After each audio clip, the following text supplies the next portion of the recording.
Good morning. I call this conference committee and House File 3900 to order, and we do have a quorum present. To start today's agenda, I figured we should go through member introductions for who's on the conference committee today.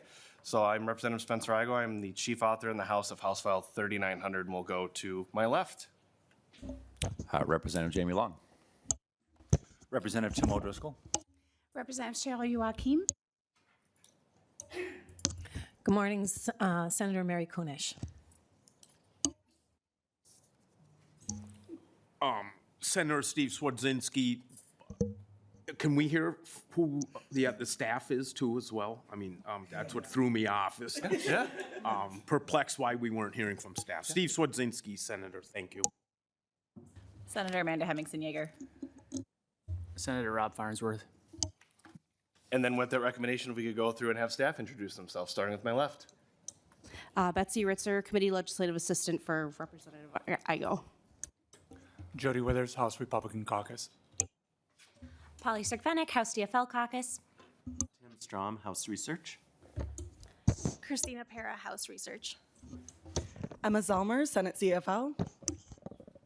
Tessa Yeager, CLA to Senator Kunesh.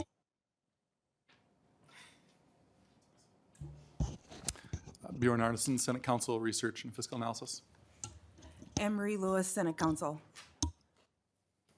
All right. Thank you, members and staff, for your introductions. We'll get moving right away on a nonpartisan walkthrough of House File 3900.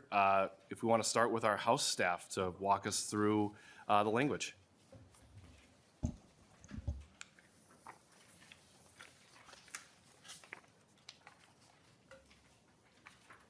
Chair, members, in your packet is House File 3900.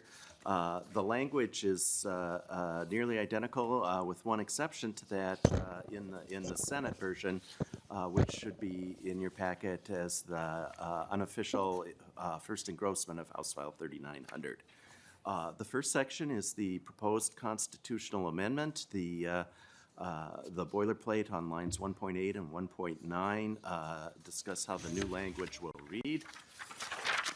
And as you turn to the language, the important changes are on page 2, where starting on line 4, where the distribution policy is prescribed by law and consistent with the principles that are established above. The distributions then are apportioned according to state statute. Section 2 is the ballot question that must be submitted to the voters. It's a yes/no ballot question. There's a title on the question. And for members' information, the question must pass by a majority of those voting in the election. Section 3 is the heart of the distribution rate. The distribution changes from its current constitutional form, which is the interest and dividends on the earnings, to a set percentage of the value of the fund. The value of the fund is the average over the previous 3 fiscal years, and the percentage is set on line 2.30 at 4.5% per year. The amount then is distributed, and in Section 4, the Commissioner of Management and Budget is given the task of determining and transferring the distributable amount to the school districts. That portion will still be administered by the Department of Education. And finally, in Section 5, just substituting out the words of income, since the portion from the fund is no longer the interest and dividends, but rather the distributable amount. So, Mr. Chair, that's a quick summary of the House position of House File 3900. Thank you. Is there any additions that Senate nonpartisan staff would want to add in? Mr. Chair and members, as Mr. Strom indicated, the only difference in the Senate unofficial engrossment can be found on the page 2, lines 7 through 9. And under the Senate position, the constitutional language would be further amended to indicate that passage of a law regarding the distribution policy or the distribution apportionment from the permanent school fund requires a 2/3 vote of each house of the legislature. Thank you. Well, members, again, it's a pretty straightforward reason that brought us to conference committee this morning. So with that, we'll move into member discussion on the proposed changes and differences. So is there anyone that would like to speak first? Senator Farnsworth. Thank you, Mr. Chair, and I have a few questions for council, House or Senate. So with the changes that are projected to be made, not counting the amendment that was adopted by the Senate, would this allow a future legislature to change the disbursement of the fund? So we're setting it at 4.5. Could a future legislature jack that up to 8 or 9%? Or is there something else in the underlying bill that would prevent that from happening? So which staff member would like to take that question? Mr. Chair and Senator Farnsworth, the 4.5% under the proposal is established statutorily, and it's not otherwise limited by any constitutional cap. So if either of the House or Senate proposals were enacted, the legislature would have the power to increase the amount annually apportioned from the fund. It's just the only difference is under the Senate proposal, the vote threshold in the legislature would be higher to make that change. Senator Farnsworth. Thank you, Mr. Chair.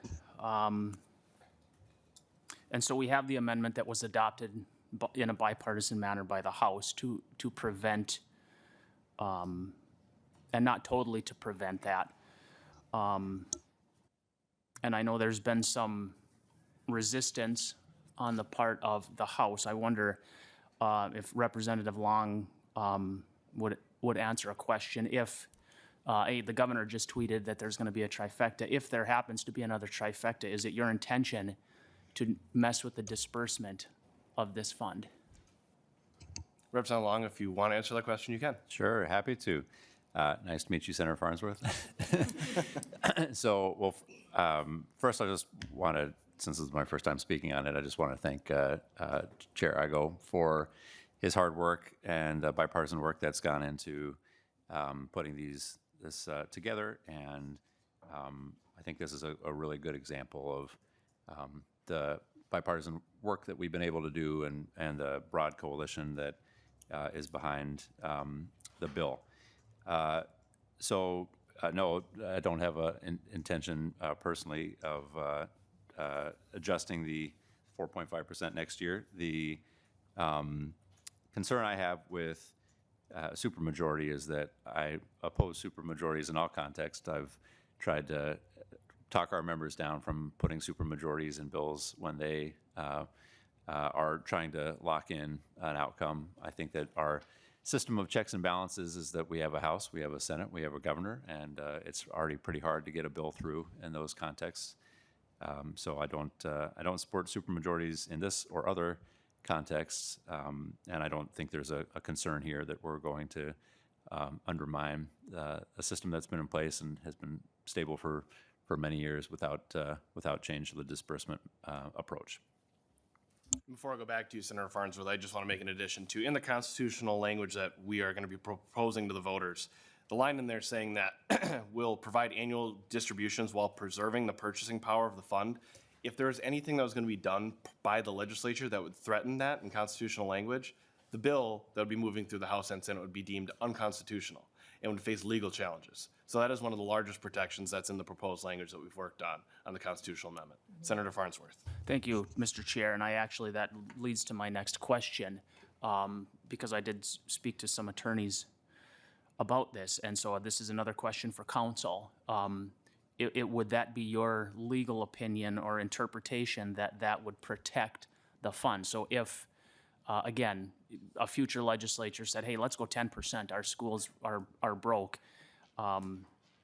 is that a secure enough position that it could go to the courts and the courts would say you can't do that because it's too much? Would that be your opinion on this, whichever council wants to answer that?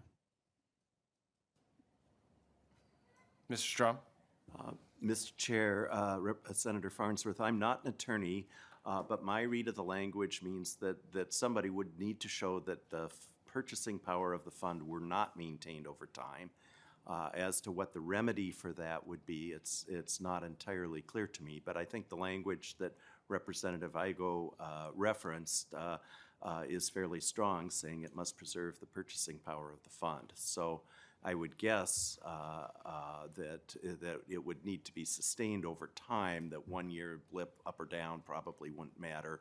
But that if the time period were agreed upon and the fund's value were declining over that time period, I would suspect that it would bring a violation that somebody could pursue. Who that party is isn't entirely clear to me. Who would have the standing in this case isn't clear to me. Senator Farnsworth, any follow-up? No follow-up, just some comments, I think. I appreciate the answers. I appreciate Representative Long's candid answer about supermajorities. I mean, we do have supermajority in bonding, so this isn't unheard of. And he mentioned a longstanding tradition. Well, we're changing a longstanding tradition with this amendment. We're changing the disbursement. We're changing the amount. And so since we're changing this longstanding tradition, we could accept another change, which would be a supermajority. When the state was created, using interest and dividend, that locked in. I mean, that was the amount that could be dispersed. A legislature couldn't say, we're going to capture some of these capital gains. And what that did is it didn't really allow for politicizing of this fund, because there's only so much that could go out. And I know the disbursements could have been changed to benefit one school district or another, but in general, it prevented using this fund in the more political way. This change will make it more possible, where you could say, hey, we're gonna put this up at 10%, and we're gonna make it look like the compensatory funding, and have it match compensatory funding, and they could do that with just a simple majority, and the 2/3 would guard against that political aspect of this fund. I support. I'm a co-author on the bill. I support the overall idea that, yeah, I mean, we should probably start recapturing some of these capital gains, but I also think that we need to make sure that this doesn't turn into something that is used politically. And so I hope, I mean, I know where the vote is going on this, but I hope that I've changed some minds, that the 2/3 majority is what we need to make sure that we have thoughtful changes on this moving into the future. So thank you, Mr. Chair. Thank you, Senator Farnsworth. Senator Kunesh. Thank you, Mr. Chair. And just a couple things that, in response to what Senator Farnsworth is sharing, I think in one way, just this amendment has politicized this issue, in that when we recognize that future dollars could get caught up in possibly being used to leverage other things that want to be happening between our different policies, between our different political groups. We haven't had this problem because we haven't had this opportunity to expand those dollars in the distribution to our students. But should this if this were to be adopted as a 2/3 supermajority, I am very afraid that it would become very politicized, and that it would be used as a pawn in future legislators. I don't think we should tie the hands of legislators, and I don't think we should set it up so that there is a chance that these dollars would be used incorrectly, or as you say, to go in and jack it up in a way that is uncomfortable. I think that there are other ways in the Constitution that will make sure that this fund is not misused and not taken advantage of in the way that you do. In some ways, the school trust land is sort of sacred in our legislature on both sides of the aisle. And I think that in the future, we all will be very vigilant to ensure that those dollars are not misused, that we are looking to the future and preserving those dollars for the future. And so I could not support, and I did not support the requirement of 2/3 vote. So I would not support that. Representative Joachim. Thank you, Mr. Chair. And I just want to thank Representative Igo and Senator Kunesh. I am new to the School Land Trust Committee, and all this work that the task force and you all did happened before I got on. And I felt very confident with the way that it was approached, especially all the work that went into the task force. And this fund has been growing healthy because we have the SBI and other people really being careful stewards of it. I too want to echo being worried of doing a 2/3 majority to have it be politicized, and I want you to kind of think that through down the road. We are giving funds to our schools. This increase could almost double what our students are getting. I know there had been discussion about moving this up to more than 4.5%, and the SBI and all the task force looked at a different range, and you were very conservative picking this range. Putting a 2/3 majority would also make it harder to lower it if the fund was starting to deplete. And then that would really become political, because you would be taking money back from the school then. So I think the 2/3 majority is dangerous on both ends, and I would counsel against it. Representative O'Driscoll. Thank you, Mr. Chair and members. Senator Farnsworth, you bring up some very important questions, and having been around this issue my entire legislative career, maybe I can provide a little background. When we established the School Trust Lands Commission, I purposefully made sure that there were 16 members on there, an even number, so that you'd have to have bipartisan support. There are 4 members that come from both the House majority and the 2 largest caucuses in the House and the 2 largest caucuses in the Senate. And in order to get anything out of the commission, you must have bipartisan support. So that's number 1 right there. Anything that is not going through the school trust lands that relates to tinkering with the school trust lands, I would charge Senator Kunesh and Senator Igo, and I will haunt them if they don't stand up sending that stuff through the commission, because that was the purpose for the commission, is to be the clearinghouse and have people inside the legislature that knew what was going on. Number 2, we had a group when we started getting things moving and started to educate legislators and the population around here more about what the school trust lands were. There was a group that said, hey, this is a great funding source for us to come and take and dedicate that. I want to say it was to offset some costs for daycare, if I'm not mistaken, or something early childhood. And you should have seen this place uproar. That's not the purpose of this money. The purpose of this money is constitutionally set. It's to give extra money to the kids. It's legacy funding. It's in addition to the funds that are coming from the general fund and compensatory aid and all the other stuff that I leave for the other people in the education finance world to deal with, and thankfully they're there to do that.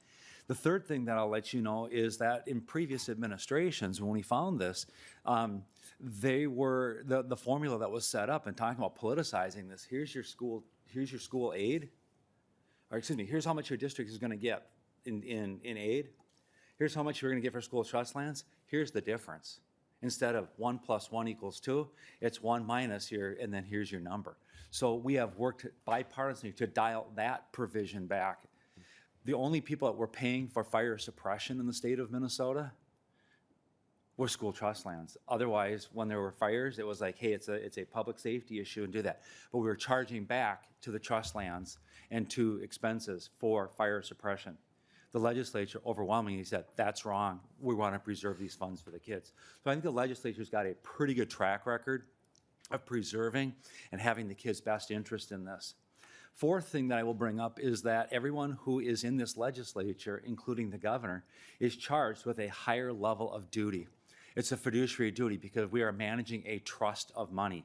And it's more than just a simple obligation of a contractual obligation. You have a fiduciary duty, which that fiduciary duty puts you on a very high level of looking out wholly, solely, and exclusively for the people who that trust is established for. And so I think that there could be, if anybody wanted to play shenanigans with this, I think the system would put checks and balances on itself. And I also think that we would end up in court on this as a result of people playing games with this. Again, we don't talk about it as much as we do other things around here, but that is one of your highest responsibilities, is a trustee of this trust for the kids in the state of Minnesota. Thank you, Mr. Chair. Thank you. Any further member discussion?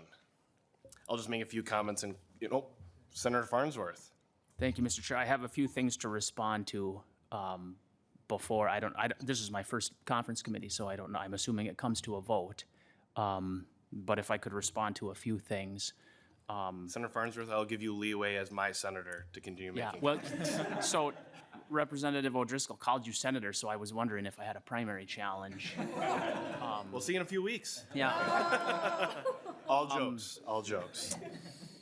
So, to Representative Joachim, I probably didn't say it right, I apologize. Close, Howard. I think you make a good point about the 2/3 making it difficult, to raise or lower it, but I look at it differently. I mean, if we needed to lower the 2.5 or the 4.5, having to do 2/3 would share the blame. And so it wouldn't just be Republicans or it wouldn't just be Democrats. It would be a bipartisan effort to say, hey, the fund is starting to run low.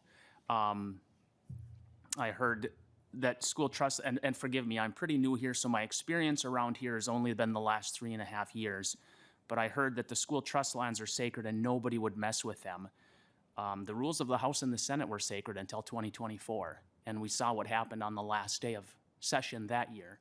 And so I don't exactly trust that the school trust fund would continue to be sacred because other things that were once sacred were proven to not really be sacred. So, and the same thing with the comment about we have a fiduciary duty. We did in 2023, and we went from an $18 billion surplus to a huge deficit. Where was the fiduciary duty then? So again, my experience here has only been 3.5 years, but I haven't seen that sacred behavior towards the rules or towards our budget. And so forgive me if I don't exactly trust a future legislature, especially if it's one-party rule. Thank you, Mr. Chair. Well, I'll just make a few comments and kind of with the bill, and then I believe Senator Kunesh has a motion we're going to make here today. Just speaking to school trust lands as a whole, when I first got here 6 years ago, my seat in the House floor was next to Representative O'Driscoll. And what do you think one of the first things was he started talking to me about? Was school trust lands. And I appreciated his guidance, and we've had hours of conversation as he educated and brought me up to speed on school trust lands, even though they're everywhere in my backyard. And that has been incredibly helpful getting this bill to this point. I want to thank the co-authors who are sitting at this table for helping me get here. Special thanks to Senator Kunesh. It's been incredible working with you on this.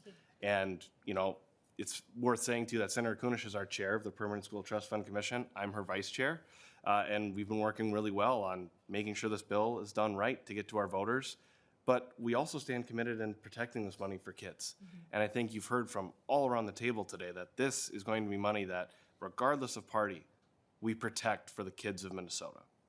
And the people of Minnesota demand that as well. And there was comments made about things that happened in the past. Well, I'm looking towards the future. And I think I've said in some circles that the fact that we have Republicans and Democrats working so closely on this language, I mean, Representative Long and I have been joking that this is something we're like working on and shaking hands and smiling about. I mean, this is what the people of Minnesota want. They want to see their legislators working on things like this. And not only are we working to pass a bill, we're working to pass a constitutional amendment in a way that people don't see very often. I was working with the reference library to see when was the last time we saw a constitutional amendment pass unanimously off the House floor. And it was in 1875. So we're doing this as a legislature and vetting it and doing the work. And I have full heart and protection that the constitutional language that we've put together is going to protect it for the kids just as much as legislators of both sides of the aisle are going to protect this money for the kids. So thank you, members, for the discussion. I'll go to Senator Kunesh for a motion. Thank you, Mr. Chair, and thank you for saying all those things. This school trust land is sacred, and again, when I served in the House, it was Representative O'Driscoll who brought this to my attention and got me really excited about it. And so because of that, I've always sat on the school trust committee and learned continually about our responsibility to our students. And when the opportunity came, the thought came to put this kind of constitutional amendment and take it to the public, to the people of Minnesota, in order to add additional dollars to our school funding, I was really, really excited. And the fact that we have the endorsement of Senator O'Driscoll means a lot because I feel like he is the guru of school trust lands. And so I really appreciate that. I appreciate all the people that have worked really hard, the staff on SBI and Director Vandelin, who works hard to make sure that those dollars are being put into the best use and the lands are being used to generate just the way our constitutional amendment states, and appreciate the work, the language that Representative Long put together. It really made a positive change in how we will roll this out and take it to the people of Minnesota. And so with that, I move to adopt the language of House File 3900, the second engrossment, as the conference committee report.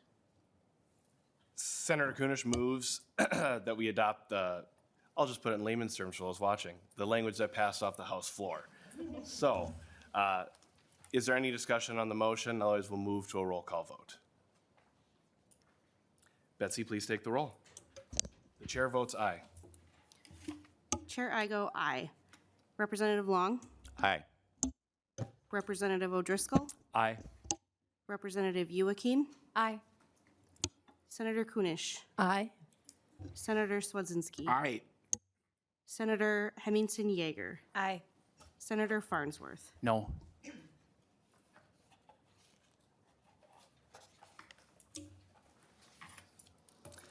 There being 7 ayes and 1 nay, the motion prevails and the conference committee report will be adopted.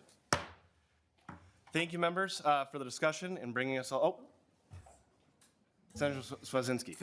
Thank you. Can I make a comment? Absolutely. Before you adjourn? Yes. Thank you for doing this today. It's fun to meet people for the first time. And I've been sitting here this morning thinking about our first attempt at failed government was the Articles of Confederation, which was our framework for government from 1783 to 1789. And they didn't really do anything, and that's what led to the Constitutional Convention with our second. But one of the things they did under the Articles, the framers did, was to establish this fund, this Northwest Ordinance, the school trust funds, because they had the vision that this new country, that the most important job government would have would be to fund public schools. And even though this government only lasted 6 years and historians don't even know who the presidents were under the Articles of Confederation, they did that. And I'm just kind of sitting here right now, almost giddy, sorry for that phrase, early in the morning, that maybe they did do one thing, and they did it well, was to establish this trust fund. And I'm proud to be part of this conference committee that will continue into the 21st century, what they started in the 19th or 18th century. So thank you for those remarks, letting me speak. Couldn't agree more to that. So, members, with the motion prevailing and moving forward, you'll be seeing an email from the reviser to accept the conference committee report. Be looking for that. But that concludes our business. So thank you, members, and we are adjourned. Thank you.